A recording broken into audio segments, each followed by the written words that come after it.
आज मैं साइंस के टॉपिक से थोड़ा हट करके और टेक्नोलॉजी की दुनिया में चल रहे हैं पढ़ने के लिए। साइंस का जो चैप्टर चल रहा था वो आपका कंटिन्यू चलेगा। आज हम लोग पढ़ेंगे, जैसा कि बोर्ड पर आप लोग देख रहे होंगे लिखा हुआ है MTCR। आज हम लोग स्टडी करेंगे व्हाट इज़ MTCR और किस तरीके से ये वर्क करता है और इसमें इंडिया शामिल हुआ है तो इंडिया को क्या बेनिफिट होने वाला है इसके बारे में पढ़ेंगे। सो कि बार बार लड़कों का ये डिमांड था कि सर S-400 के बारे में बताइए। तो S-400 को बताने से पहले हम आपको ये चीज़ बता रहे हैं MTCR, क्योंकि उसी से उस वीडियो में जब पढ़ेंगे S-400 तो उसमें बार बार आपको जिक्र किया जाएगा MTCR का और एक कार्डसा एक्ट का मतलब कि जिक्र किया जाएगा। तो इसके बाद हम आपको कार्डसा एक्ट पढ़ाएंगे, उसके बाद हम पढ़ाएंगे S-400 आपको। तो सबसे पहले हम लोग देखते हैं MTCR है क्या और ये किस तरीके से वर्क करता है। तो देखिए MTCR का मतलब होता है M से होता है मिसाइल टेक्नोलॉजी कंट्रोल रिजिम होता है। यहाँ ऊपर में इसका फुल फॉर्म लिखा हुआ है missile technology control regime, Hindi में भी लिखा हुआ है मिसाइल टेक्नोलॉजी कंट्रोल रिजिम। इसमें friends in this present time 35 countries members, इसमें अभी 35 देश सदस्य रूप के देश में शामिल है और जो नया कंट्री है वो नया कंट्री हम ही लोग हैं, यानी हमारा भारत है। और भारत जून 2016 में इसका सदस्य देश बना था। हम बता दें आपको कि इसका इनोग्रेशन कि MTCR का स्थापना 1987 में हुआ था, यानी 1987 ईस्वी में हुआ था और G7 कंट्री ने इसका स्थापना किया था। यह स्थापना लिखा हुआ है 1987 और G देशों के द्वारा किया गया था, यानी ग्रुप ऑफ 7 देशों के द्वारा इसका स्थापना किया गया था, यानी MTCR का। अब MTCR से क्या फायदा है और किस वर्ष इंडिया ने MTCR में शामिल होने के लिए आवेदन पत्र दिया था, तो ये आपको बता दूं कि इंडिया 2015 में MTCR में शामिल होने के लिए आवेदन दिया था, लेकिन उस समय इटली ने कुछ हस्तक्षेप खड़े कर दिए थे जिसके वजह से 2015 में हमारा देश यानी भारत MTCR का सदस्य नहीं बन पाया। लेकिन उसके ठीक अगले वर्ष ही यानी 2016 में इंडिया MTCR का सदस्य देश बन जाता है। लेकिन एक बात और आपको बता दें कि इंडिया का कोई भी पड़ोसी देश MTCR का सदस्य नहीं है, लेकिन इसके लिए चीन ने 2004 में ही आवेदन दे चुका था MTCR में शामिल होने के लिए। लेकिन जो MTCR में जो शामिल देश सदस्य थे उन्होंने चीन को खारिज कर दिया, यानी MTCR में भाग नहीं लेने दिया, यानी उसका मेंबरशिप नहीं मिला चीन को। चीन की गलतियों की वजह से चीन को MTCR में जगह नहीं मिला और अभी तक MTCR में जगह चीन को नहीं मिल पाई है। बल्कि हालांकि हम लोगों से पहले यानी इंडिया से पहले ही वो 2004 में ही आवेदन कर चुका था इसके लिए, लेकिन अभी तक चाइना MTCR का मेंबरशिप नहीं हासिल कर पाया है। अब यहाँ से देखिए सदस्य देशों की संख्या 35 है और नया सदस्य ये हमने आपको बता दिया।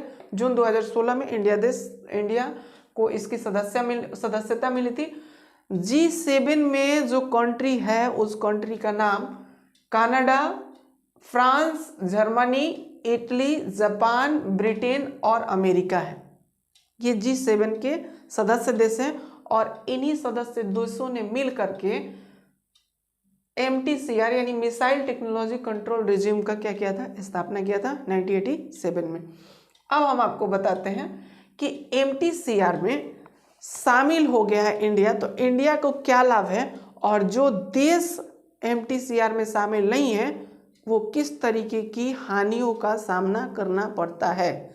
अभी जो हम मिसाइल रूस के द्वारा जो हम लोग मिसाइल S-400 खरीदते हैं, जो कि उसका डिलीवरी हमारे इंडिया में दिसंबर 2021 तक पूरा हो जाने वाला है।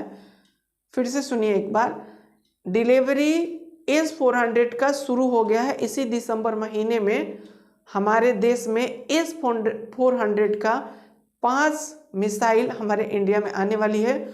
2 हम लोग चाइना के बॉर्डर पर लगाने वाले हैं, 2 पाकिस्तान के बॉर्डर पे लगाने वाले हैं और 1 इंडिया के आसपास के क्षेत्रों में रहने वाला है। जब S-400 आपको बताएंगे तो उस समय हम आपको अच्छी तरीके से बताएंगे। सबसे पहले पढ़ते हैं ये, यानी S-400 हम लोगों को मिला है, यानी इंडिया को S-400 मिला है और इतनी ही दाम में, इतनी ही पैसा में ले करके रूस ने ही चीन को S-300 दिया है। तो उसको S-300 क्यों दिया है और भारत को S-400 क्यों दिया है, अब इस पर हम लोग चर्चा करेंगे। मेन उद्देश्य हमारा यही था समझाने का कि भारत को S-400 क्यों मिला है और चाइना को S-300 क्यों मिला। तो अब समझते हैं, यहाँ से समझते हैं हम।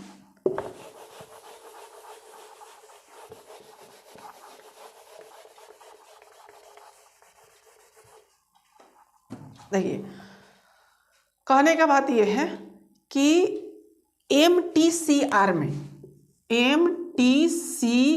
में जितने भी देश शामिल हैं, आई मीन कि 35 कंट्रीज हैं इसमें, तो 35 कंट्रीज अपने में, यानी इसमें मान लीजिए कि 35 गो देश है, तो ये 35 कंट्री अगर अपने में 300 से अधिक की मारक क्षमता वाले मिसाइल का एक्सचेंज कर सकते हैं, एक दूसरे को बेच सकते हैं, ले सकते हैं एक दूसरे से 300 या 300 से अधिक मारक क्षमता वाले मिसाइल को आपस में डिलीवर कर सकते हैं, ले भी सकते हैं, बेच भी सकते हैं, दे भी सकते हैं। लेकिन जो देश MTCR का सदस्य देश नहीं है, उसको इसमें से कोई भी देश 300 से अधिक मारक क्षमता वाली मिसाइल को बेच नहीं सकता है।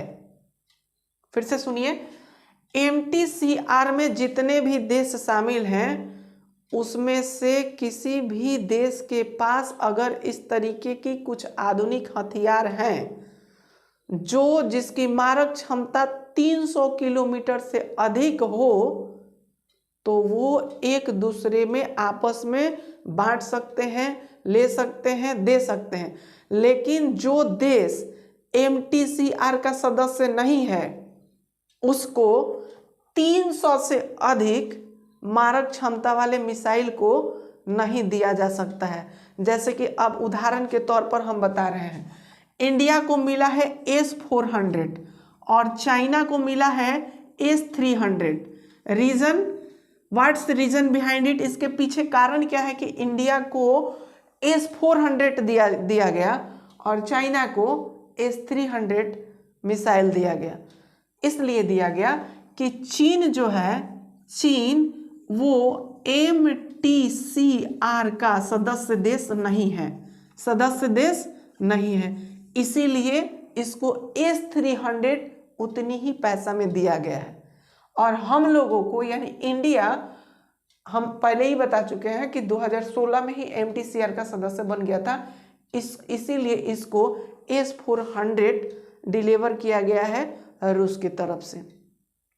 बस MTCR में शामिल होने का यही फायदा है कि हम 300-400 से अधिक भी मारक क्षमता के मिसाइल को खरीद सकते हैं। लेकिन जो देश इसमें शामिल नहीं है, वो देश कभी भी 300 से अधिक मारक क्षमता वाले मिसाइल इन देशों से नहीं खरीद सकता है और ये देश भी उन देशों को नहीं बेच सकते हैं।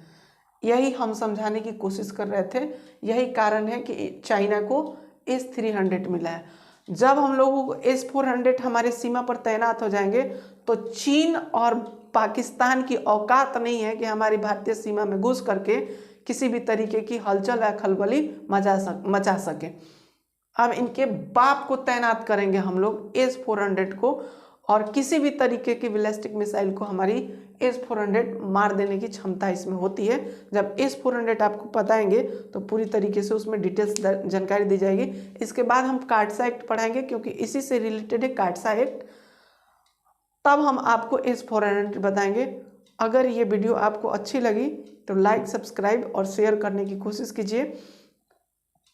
जय हिंद।